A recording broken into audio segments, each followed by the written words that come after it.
Assalamualaikum warahmatullahi wabarakatuh. Berjumpa kembali dengan saya Rudi Rudiana, seorang penggiat pendidikan dari Kabupaten Kuningan.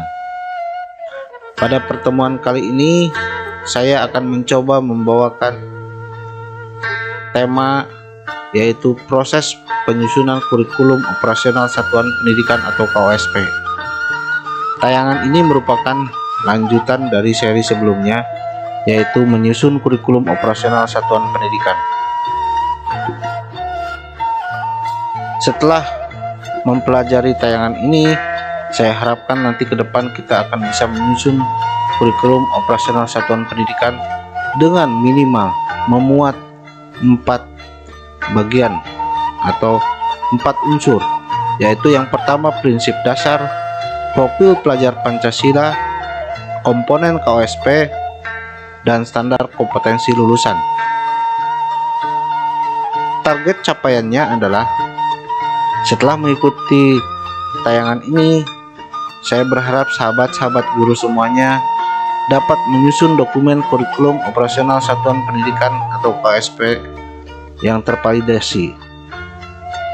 Dalam menyusun kurikulum operasional satuan pendidikan, maka hal yang pertama yang harus kita laksanakan adalah melakukan proses analisis kurikulum operasional satuan pendidikan. Dalam melakukan proses analisis, maka yang pertama yang akan kita lihat adalah berdasarkan analisis dari karakteristik. Karakteristik kurikulum, kita lihat status kurikulum di satuan pendidikan kita. Apakah kita sudah pernah menyusun kurikulum ataukah kita belum menyusun kurikulum? Jika satuan pendidikan belum menyusun kurikulum, maka proses penyusunan dokumen dengan melihat pada indikator-indikator sebagai berikut. Yang pertama, apakah satuan pendidikan sudah memiliki inspirasi kurikulum operasional di satuan pendidikannya? Yang kedua, apakah satuan pendidikan telah memiliki visi dan misi? Siapa yang akan memfasilitasi dan terlibat di dalam penyusunan dokumen kurikulum ini? Kemudian, apakah akan dilaksanakan pembahasan kurikulum operasional oleh pemangku kepentingan internal, yaitu kepala sekolah di satuan pendidikan beserta dengan pendidik? Yang berikutnya, apakah akan dilakukan pembahasan kurikulum operasional di satuan pendidikan oleh pemangku kepentingan eksternal, meliputi orang tua, komite sekolah, dan pemangku kepentingan lainnya, yaitu organisasi, berbagai sentra, serta mitra dunia kerja untuk SMK. Bagi satuan pendidikan yang sudah menyusun kurikulum, maka indikator dari peninjauan dan revisi adalah sebagai berikut. Siapa yang akan memfasilitasi dan terlibat di dalam peninjauan serta revisi kurikulum?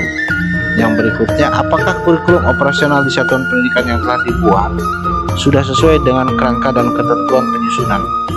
Yang ketiga, apakah ada proses diskusi atau kerja kolaborasi untuk menyusun kurikulum operasional di satuan pendidikan? Berikutnya, apakah ada informasi atau pembahasan yang disampaikan kepada orang tua mengenai kurikulum dan program-programnya, serta bagaimana strategi yang akan dilakukan untuk proses evaluasi?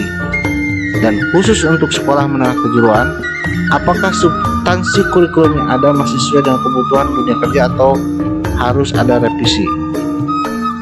Alur proses sesuai dengan status kurikulum.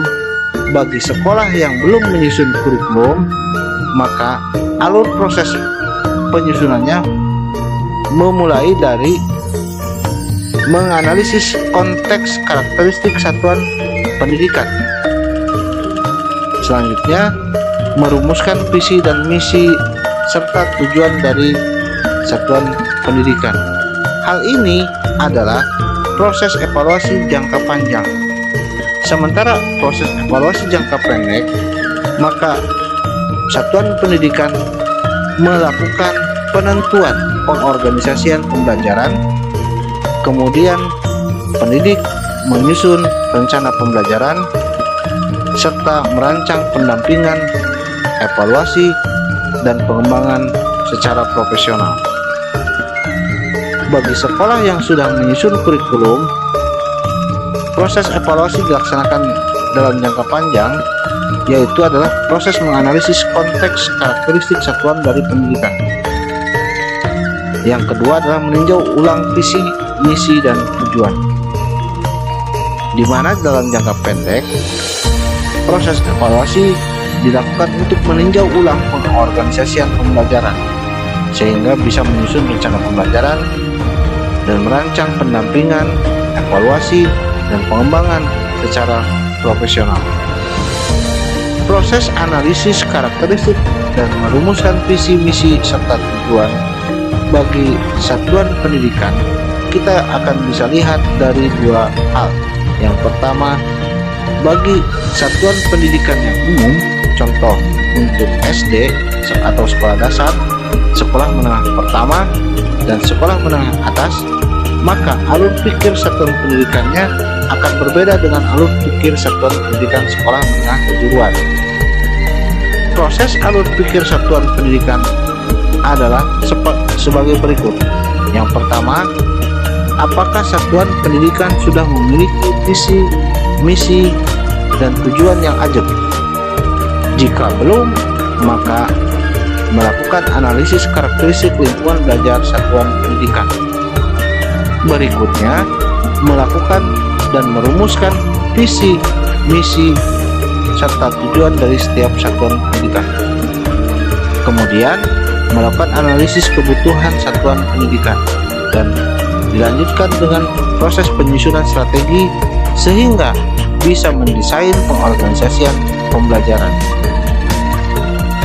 Sementara untuk alur pikir di satuan pendidikan sekolah menengah kejuruan, yang pertama adalah apakah sekolah menengah kejuruan sudah memiliki visi, misi, dan tujuan yang ajak? Jika belum, maka melakukan analisis karakteristik lingkungan belajar SMK dan program keahlian. Proses analisis karakteristik lingkungan belajar ini diawali dengan melihat dan menggambarkan keunikan sekolah menengah kejuruan serta program keahliannya dalam hal peserta didik, lingkungan sosial, lingkungan budaya, pendidik, dan tenaga kependidikan yang ada di satuan pendidikan. Yang berikutnya, bagi sekolah menengah kejuruan yang berada di bawah naungan yayasan tertentu, maka dapat menuliskan atau merumuskan idealisme yayasan tersebut selama tidak bertentangan dengan tujuan pendidikan nasional dan profil pelajar Pancasila. Karakteristik satuan pendidikan juga harus menggambarkan program keahlian yang dibuka dan rasional program keahlian tersebut. Mengapa program keahlian tersebut dibuka? Karakteristik program keahlian bertujuan untuk menggambarkan konsentrasi dari setiap program keahlian yang dibuka.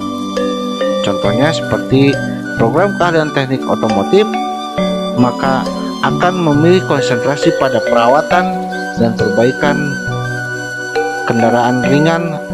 Setelah melakukan analisis karakteristik lingkungan, maka merumuskan visi misi dari sekolah menengah kejuruan, untuk kemudian merumuskan tujuan dari program keahlian, menyusun strategi, dan mendesain pengorganisasian pembelajaran.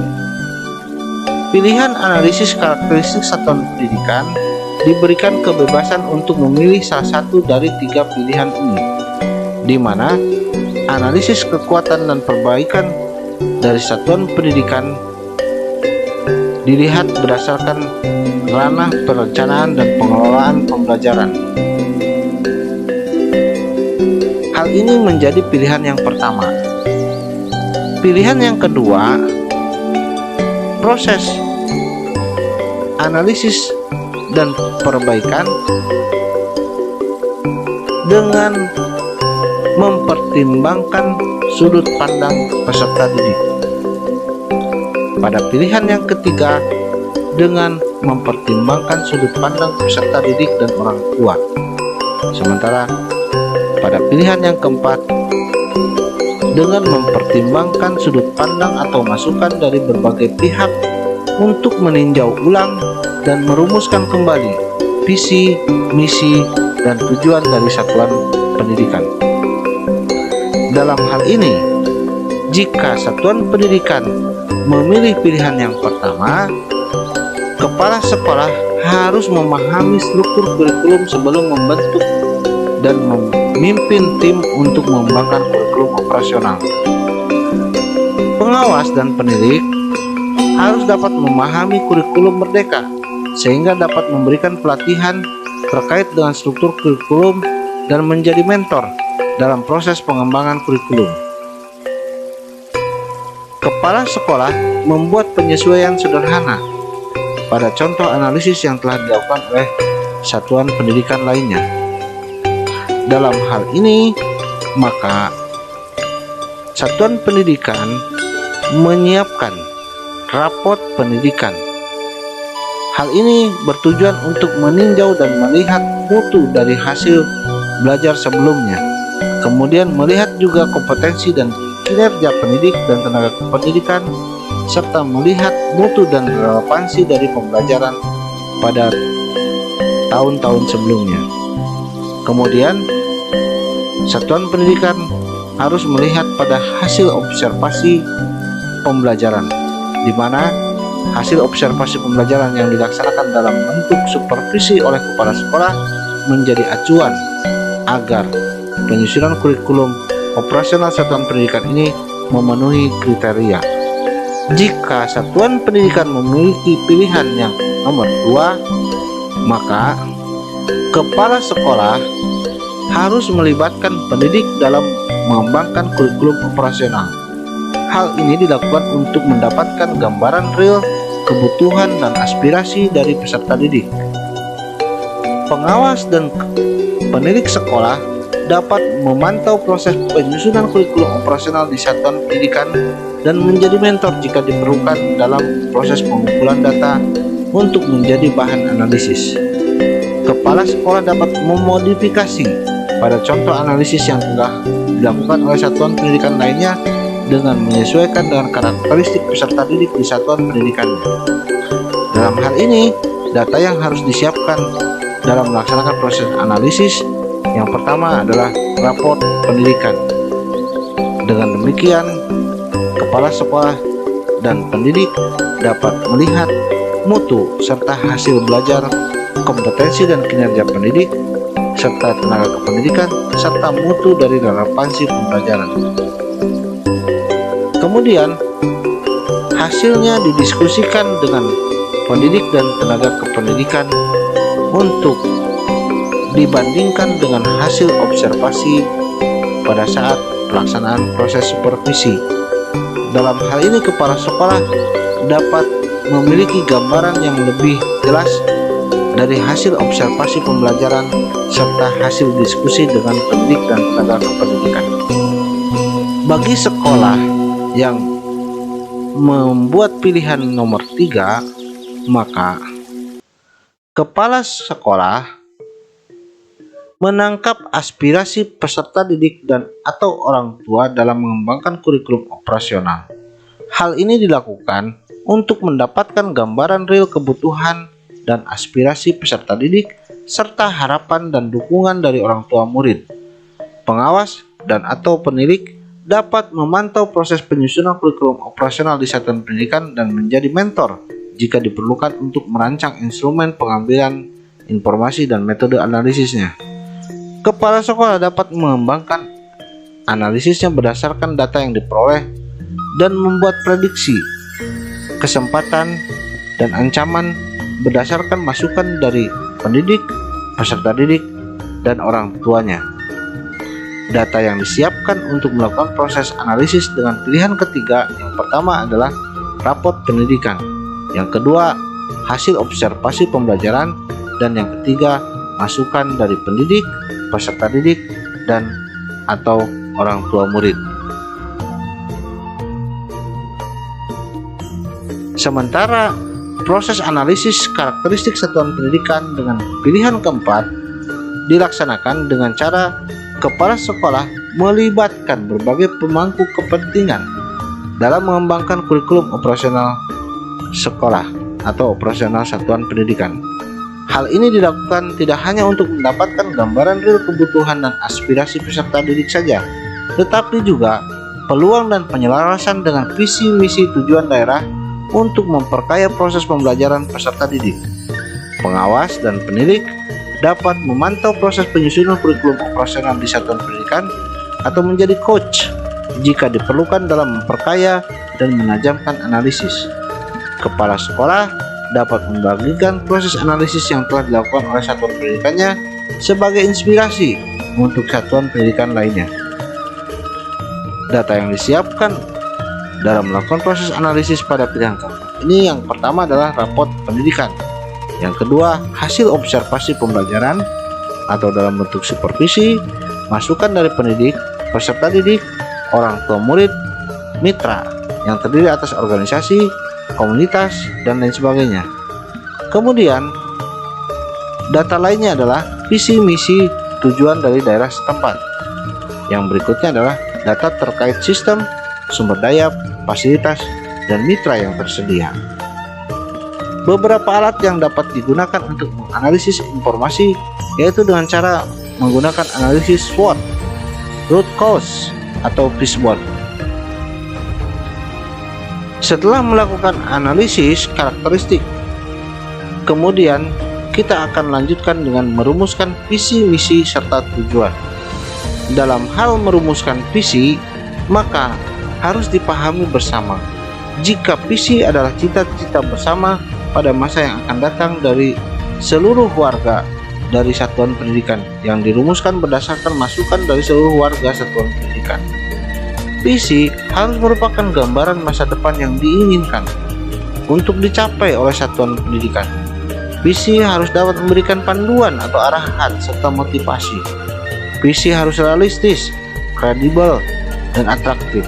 Sebaiknya juga mudah dipahami, relatif singkat, ideal, dan berfokus pada mutu serta memotivasi setiap pemangku kepentingan.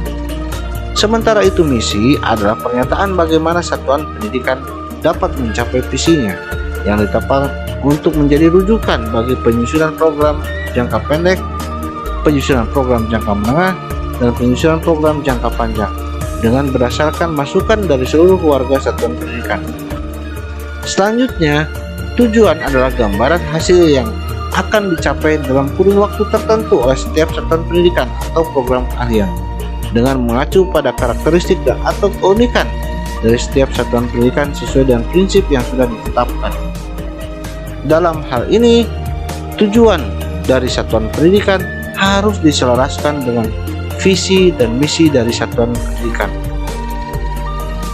di mana prinsip-prinsip dalam merumuskan tujuan yang berpusat pada peserta didik harus memuat minimal 6 hal, yaitu satuan pendidikan, profil pelajar Pancasila secara lengkap menjadi pondasi termasuk setiap dimensi beserta elemen dan sub-elemennya.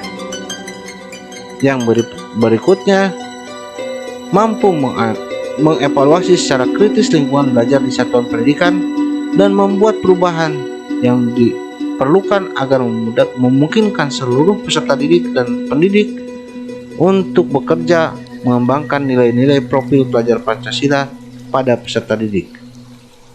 Kemudian, mampu memfokuskan kembali tujuan dari satuan pendidikan agar dapat secara kreatif mengelola sumber daya yang ada pada satuan pendidikan, baik itu sumber daya manusia maupun sumber daya lainnya seperti lingkungan, komunitas, dan lain sebagainya di sekitar satuan pendidikan.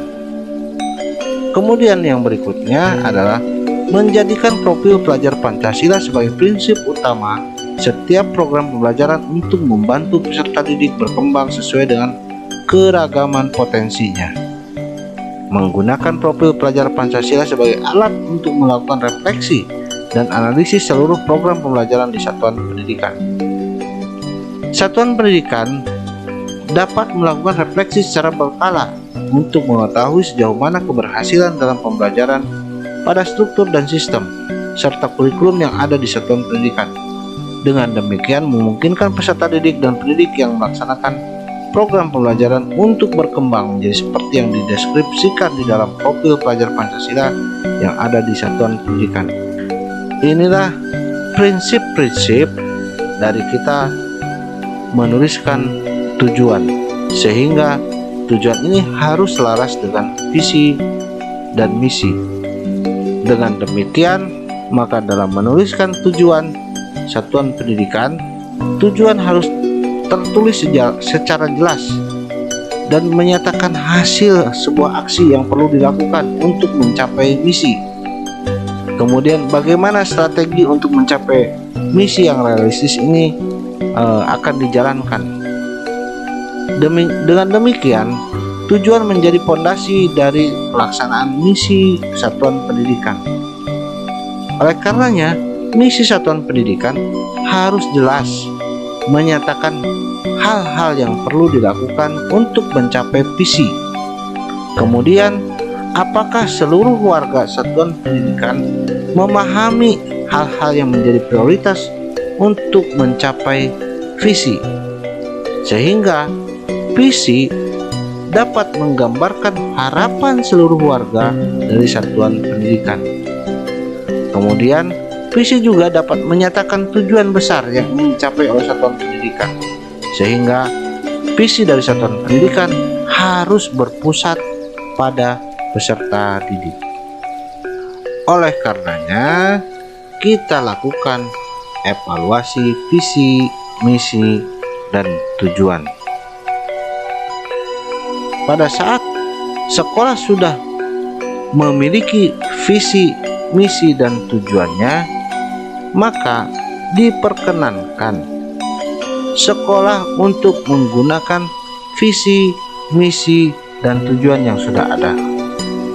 Yang berikutnya, sekolah dapat meninjau ulang visi, misi, dan tujuan pendidikan serta melakukan penyesuaian sederhana terhadap tujuan yang disesuaikan dan kondisi lingkungan internal dari satuan pendidikan. Yang ketiga, bisa juga satuan pendidikan meninjau ulang visi, misi, dan tujuan satuan pendidikan berdasarkan hasil evaluasi dengan kondisi internal dan eksternal. Dan yang paling bagus adalah satuan pendidikan mempertimbangkan sudut pandang atau masukan dari berbagai pihak untuk meninjau ulang dan merumuskan kembali visi, misi, dan tujuan pendidikannya. Dalam hal ini, pertimbangan untuk merumuskan misi, kita harus memuat atau meninjau dari 3 hal. Yang pertama, peserta didik. Dalam merumuskan sebuah visi, kita bertanya, apa kebutuhan yang ingin dipenuhi oleh peserta didik? Kemudian, profil satuan pendidikan yang diharapkan oleh peserta didik itu seperti apa? Bidang profesi apa setelah belajar? Ini yang harus kita pertimbangkan masukan dari peserta didik. Masukan yang harus kita pertimbangkan juga dari staf dan pendidik. Dalam hal ini, untuk merumuskan visi, kita tinjau atau kita lihat apa dasar atau apa landasan mengapa jadi staf atau pendidik di satuan pendidikan ini. Bagaimana harapannya terhadap siswa? Nilai-nilai apa yang ingin ditanamkan terhadap siswa? Inilah proses merumuskan atau proses menimbang cara merumuskan misi oleh satuan pendidikan dengan mengacu pada staf dan pendidik. Pertimbangan merumuskan visi ini juga harus kita lihat dari orang tua. Bagaimana orang tua atau alasan apa orang tua saat anaknya dimasukkan ke satuan pendidikan ini? Harapan apa terhadap satuan pendidikan? Dan apa profil anak-anak yang diinginkan oleh orang tua? Dalam merumuskan misi, maka kita meninjau dari tiga komponen. Yang pertama adalah rumusan kalimat. Yang kedua, penetapan kalimat dan bagaimana kita melaksanakan review. Dalam merumuskan kalimat misi adalah kalimat aksi dari kata indikator visi. Artinya, saat kita sudah menetapkan visi, rumusan kalimat misi adalah kalimat aksi. Yang kedua, kalimatnya harus berupa kalimat aktif dan merupakan tindakan. Kalimat tersebut tidak boleh menyebabkan multi tafsir serta berpihak pada peserta didik. Satu indikator dari visi bisa dibuatkan atau dipecah menjadi 1-3 kalimat misi. Setelah kita melakukan proses merumuskan kalimat-kalimat yang akan kita pertimbangkan untuk menjadi misi dari sekolah atau satuan pendidikan, maka hasilnya kita kumpulkan di dalam sebuah rapat, di dalam sebuah sidang, semacam sidang lah, di mana kemudian kalimat-kalimat tersebut kita pilih dan kemudian diseragamkan, mana yang kira-kira mirip, mana yang kira-kira sesuai, mana yang kira-kira hampir-hampir sama, kemudian mana yang berbeda, mana yang memiliki karakteristik tersendiri. Nah, oleh karenanya hasil pengumpulannya ini kita akan masukkan ke dalam usulan dan kita rapatkan mana yang akan kita pilih untuk menjadi misi dari indikator visi. Hasilnya kemudian ditetapkan dalam rapat pleno, sehingga hasil dari rumusan atau kalimat-kalimat misi kita tetapkan berdasarkan rapat pleno. Untuk dokumentasinya, maka rapat pleno ini harus dilengkapi dengan beberapa dokumen. Di antaranya adalah dokumen daftar hadir, dokumen berita acara, dokumen notula pertemuan atau notula rapat pleno. Ini yang harus disiapkan saat kita menetapkan kalimat misi. Kemudian secara periodik kita lakukan review atau melihat ulang hasil dari penetapan misi yang sudah ditetapkan sebelumnya. Kemudian kita lakukan proses perumusan tujuan. Proses perumusan tujuan itu harus smart, dimana artinya adalah sederhana, jelas, kemudian measurable, terukur, memenuhi kriteria, kemudian attainable atau masuk akal dan dapat dicapai, harus relevan sesuai dengan kekinian, kemudian berpihak pada peserta didik dan berbatas waktu. Oleh karenanya, proses perumusan tujuan ini harus benar-benar kita coba timbang ulang, kita coba renungkan dulu, sehingga hasilnya akan terlihat menjiwai. Saya ambil contoh adalah misalkan untuk sebuah sekolah SMK, misalnya ini seperti ini. Tujuan dari satuan pendidikan SMK ini adalah menyelenggarakan program unggulan untuk meningkatkan kompetensi peserta didik 1 kali setiap akhir semester. Nah, ini jelas di mana satuan pendidikan menyelenggarakan program unggulan. Apa yang akan dicapai dengan program unggulan ini adalah peningkatan kompetensi peserta didik. Di sini berpihak pada peserta didik. Terbatas atau berbatas waktu. 1 kali setiap akhir semester. Jadi tujuan dari atau kalimat tujuan yang disusun oleh satuan pendidikan adalah menyelenggarakan program unggulan. Program unggulannya seperti apa? Bisa saja dengan menyelenggarakan guru tamu, mendatangkan guru tamu, atau melaksanakan proses pelatihan yang benar-benar diselenggarakan dengan tepat, metodenya yang sesuai, sarananya yang benar-benar, dan lain sebagainya, sehingga diharapkan peserta didik kompetensinya meningkat. Nah, kapan? 1 kali setiap akhir semester. Ini barangkali rumusan tujuan atau contoh rumusan tujuan. Begitu barangkali yang dapat saya sampaikan, semoga dapat bermanfaat. Kita akan lanjutkan pada tayangan yang berikutnya, bagaimana kita melakukan proses-proses menyusun kurikulum operasional satuan pendidikan. Saya berharap ada masukan, saya berharap ada tanggapan, karena saya tidak bisa berjalan sendiri. Apa yang saya sampaikan adalah hasil kolaborasi dari berbagai macam guru, dari berbagai pihak yang memberikan masukan pada saya.